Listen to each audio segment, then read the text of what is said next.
Welcome to Chillin' 101. We hope this video helps. In this video, I will show how to use S5 Proxy, only way. Start by confirming your SOC's 5 endpoint, port, and credentials, then choose a client that supports username and password login.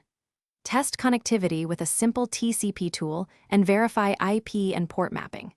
If you need encryption, wrap traffic in TLS or use an application that supports secure tunnels. Keep credentials private and rotate them regularly for security and reliability. In this video, I will explain how to use S5 Proxy, only way.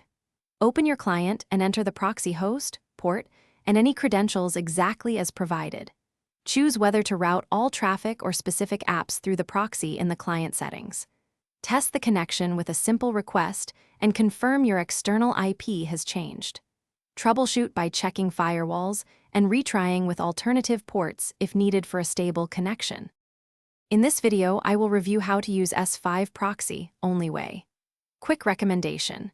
A book called The Simple Path to Wealth changed how many people think about money and planning. It's a friendly, straightforward read that pairs well with technical learning. If you like these practical guides, subscribe and like to support more content. Check the description for the link and other deals, and now let's get back to the video. In this video, I will help with how to use S5 Proxy, only ways. Prioritize DNS handling to avoid leaks and consider wrapping traffic in TLS for confidentiality.